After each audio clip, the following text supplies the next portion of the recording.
हाँ, ये आपने बहुत अच्छा सवाल खड़ा किया है कि अकाली दल इस तरह की बातें क्यों कर रहा है जिससे कि एक सेंटिमेंट में डिस्टर्बेंस आती हो। तो मुझे जो समझ आ रहा है, मैं जैसे आंकलन करता हूँ सारी चीज का, अकाली दल अपने आप को दोबारा पॉलिटिक्स में रेलेवेंट बनाने के लिए कोई भी हथकंडा अपनाने के लिए तैयार है। उनको पता है कि उनके सुखबीर के खिलाफ वारंट होने वाले हैं, अरेस्ट के मतलब उन चार्जशीट हो चुके हैं, फादर उनके चार्जशीट हो चुके हैं।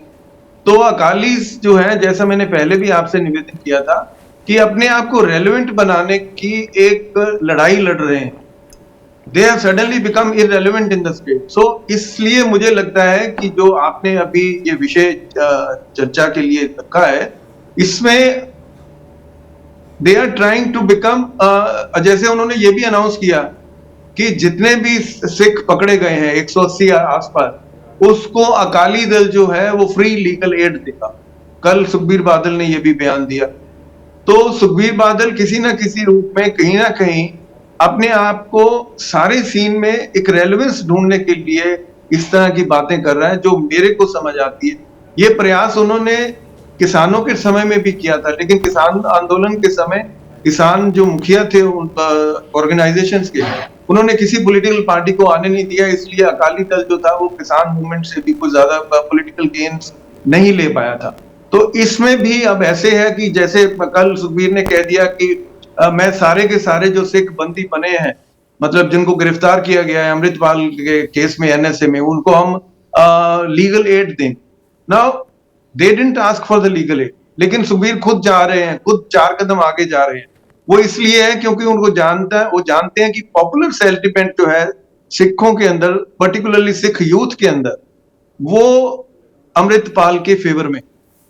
तो वो उस सेंटिमेंट में कहीं ना कहीं पॉलिटिकल माइलेज लेना चाहते हैं, कहीं ना कहीं अपनी रेलेवेंस जो हो गई थी उनको, उसको अपनी रेलेवेंस को दोबारा डिस्कवर करना चाहते हैं। तो मैं इस चीज को उस तरह से देख। मोहित, आप पंजाब में आपने बोला था 350 किलोमीटर आपने गाड़ी चलाई। ये आप देखते हैं कि अकाली दल के वर्कर्स में सेंटिमेंट से इसकी बात कर रहे हैं पंकज?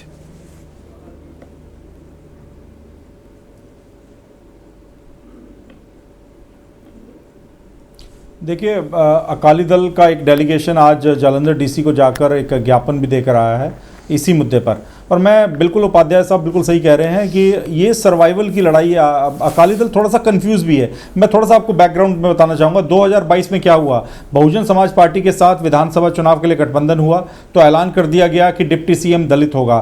फिर बाद में हिंदू वोट बैंक, उनको याद आया कि पंजाब में 34-35% के आसपास हिंदू वोट बैंक है, उसको भी अपने साथ जोड़ना है। तो फिर ऐलान किया गया कि एक डिप्टी सीएम हिंदू भी होगा। और उनकी पार्टी के एक नेता हैं, मैं नाम नहीं लेना चाहूँगा, लेकिन उनका नाम फ्रंट रनर बन गया कि हिंदू चेहरा है और ब्राह्मण चेहरा है, तो वही आके डिप्टी सीएम बनेंगे। उनको एडवांस में लोगों ने मुबारकबाद भी देनी शुरू कर दी गई। लेकिन अब क्या हो रहा है कि जो बिल्कुल उपाध्याय सर ने कहा कि जो चार्जशीट फाइल हुई है और एक तरह से जो कुछ बेअदबी की घटनाएं हुई और उसके बाद कोट कपूरा में, बैबल कला में जो वहां पर सिख प्रदर्शनकारी बैठे थे, शांतिपूर्ण तरीके से जाप कर रहे थे, उनके ऊपर जो फायरिंग के मामले हुए हैं, उसके अंदर कहीं ना कहीं सुखबीर बादल और शिरोमणि अकाली दल उससे बाहर नहीं आ पा रहा है। उनके ऊपर यह आरोप लगता रहा है कि उन्होंने ही अपने पंथ के लोगों को टारगेट किया, जो कि एक वैलिड चीज पे लड़ रहे थे कि वो श्री गुरु ग्रंथ साहिब, जो जिनको वो अपना गुरु मानते हैं, भगवान मानते हैं, उनकी बेअदबी होती है और उसमें इंसाफ पाने की वो लड़ाई लड़ रहे थे, और उनके ऊपर आपने निहत्थे लोगों पर फायरिंग कर दी।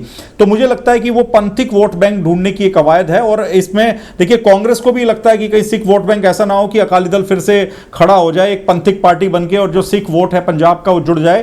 तो अमरिंदर सिंह राजा वड़िंग ने भी एक चिट्ठी लिखी है, कल की ये डेवलपमेंट है। उन्होंने डीजीपी पंजाब को चिट्ठी लिखी है और सेम बातें उन्होंने कही है कि एनएसए का गलत इस्तेमाल हो रहा है और Punjab police, Punjab government puppet बन गई है केंद्र सरकार की और उनके इशारे पर चल रही है। सिख युवाओं को बेवजह वजह ना फंसाया जाए, इस तरह की बातें हो रही हैं। तो शायद ये बातें, लेकिन इस पूरे मामले में देखिए सरकार का स्टैंड जो है, अब तक सरकार का स्टैंड क्लियर है कि अगर आपने कानून तोड़ा है, कानून तोड़ने की बात की है, आप कोई भी हैं, आपके खिलाफ कार्रवाई होगी। तो मुझे लगता है कि इस पूरे मामले में भगवंत मान को जो पूरी उनकी जो स्ट्रेटेजिक टीम है, जो पूरी सरकार है, वो दिखाने का प्रयास कर रही है कि मजबूत सीएम है। सिख वोट बैंक एक बड़ा वोट बैंक है, पंथ की यहां पर बात होती है, लेकिन उसके नाम पर आप वारिस पंजाब दे नाम का संगठन खड़ा कर देंगे, देश को तोड़ने की बात करेंगे, खालिस्तान की बात करेंगे, हथियारों का जखीरा रखने की बात करेंगे और धर्म की आड़ में सब कुछ करेंगे, तो उसको बर्दाश्त नहीं किया जाएगा। ये आम आदमी पार्टी की कोशिश हो रही है। हालांकि इस कोशिश का क्या फायदा होगा ये तो जनता तय करेगी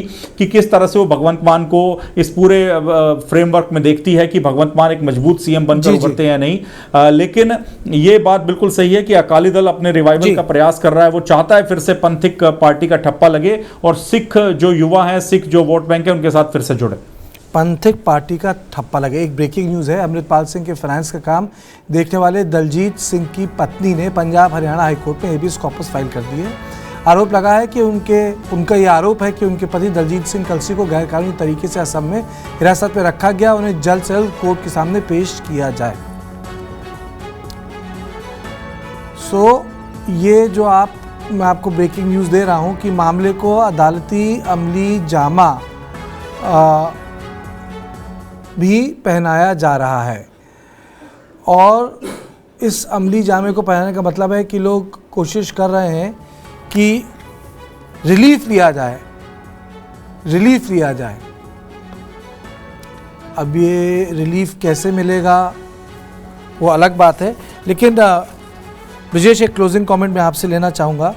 आपको लगता है कि जितना लेट हो रही है पंजाब पुलिस अमृतपाल को लेके, उतना ही उसके कामकाज के तरीके को निशाने पे लिया जाएगा? देखिए, बिल्कुल निशाने पे लिया जाएगा, इस बात में कोई दो राय नहीं है। कोई जस्टिफिकेशन नहीं हो सकता कि आपके पास 80,000, पहले क्या हुआ मैं नहीं जानता, लेकिन 80,000 फोर्स वहाँ पे है और एक आदमी आपकी इतनी बड़ी फोर्स को धता बताते हुए गायब हो जाता है, और न केवल वहाँ से भाग जाता है बल्कि 2 दिन 3 दिन बाद तक भी नहीं पकड़ा जाता। लेकिन यहाँ मैं एक छोटा सा मतभेद रखूँगा कि वो ठीक है, ये फैशनेबल है कि आप किसी सरकार को पैन करें और ना करें, लेकिन बहुत सारी चीज़ें ऐसी होती कि पंजाब एक नॉर्मल स्टेट नहीं है। हमें एक चीज़ ये भी समझना चाहिए, पंजाब टेररिज्म बहुत लंबे समय तक झेला, पंजाब ने उसके आफ्टरमाथ को भी बहुत लंबे समय तक झेला, और एक डर हमेशा बना रहता है कि कोई चिंगारी ऐसी ना उठ भड़के जो दोबारा आग लगा दे।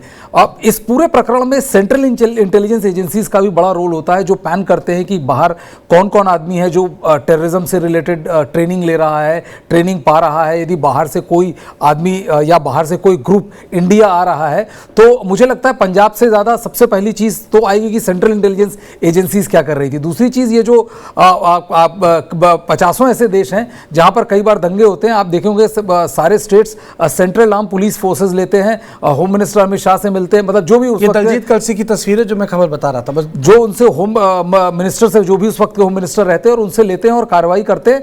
तो मुझे लगता है कि निश्चित तौर पर पंजाब पुलिस से चूक तो बिल्कुल हुई जिसमें 80,000 निकल गए, लेकिन ये ऐसी वाली स्थिति नहीं है जैसे बहुत लोग पॉलिटिकली कहते हैं कि बहुत लोग ये इंतजार कर रहे थे कि जैसे आम आदमी पार्टी की सरकार आएगी तो पंजाब के अंदर खालिस्तान चरमपंथी बढ़ जाएगी। यदि किसी के पास ये इंटेलिजेंस हो सकती है तो मुझे लगता है वो केवल केंद्र सरकार के पास हो सकती है, यदि चुनाव के पहले का ऐसा सिनेरियो है। और यदि ऐसा केंद्र सरकार के पास है और इसको पब्लिक नहीं किया गया या इसके खिलाफ कोई एक्शन नहीं लिया गया, तो मुझे लगता है फिर ये कई सीरीज और कई फ्रंट पे सवालिया निशान खड़ा करती है, रादर देन कि किसी एक स्टेट को टारगेट, किसी एक पर्टिकुलर गवर्नमेंट को टारगेट करने की। देखिए, भारत सरकार का रिस्पॉन्स तो बड़ा फर्म रहा। जहां तक डियास्पोरा क्राउड है, टिट फॉर टैट हुआ, यहाँ हाई कमीशन से सिक्योरिटी हटाई गई, वहाँ सिक्योरिटी लग गई हमारे यहाँ। लेकिन अब जिसे कहते हैं नजरें इसकी हैं कि ये कब पकड़ा जाता है और इसकी इंटरोगेशन रिपोर्ट में बातें क्या आती हैं, क्योंकि इसके भागने के बाद तो दलीलें बहुत दे दी कि भाई जॉर्जिया में ट्रेंड है, दुबई में ट्रेंड है। अगर पता था जॉर्जिया और दुबई में ट्रेंड है तो पहले क्यों नहीं पकड़ा आपने? जब वो भगौड़ा हो गया तब बता रहे जॉर्जिया और दुबई में ट्रेंड है। ये तो सवाल पूछे जाएंगे। तो अजय भारद्वाज जी आपका, मोहित मल्होत्रा आपका, ब्रजेश और पंकज आपका बहुत बहुत शुक्रिया।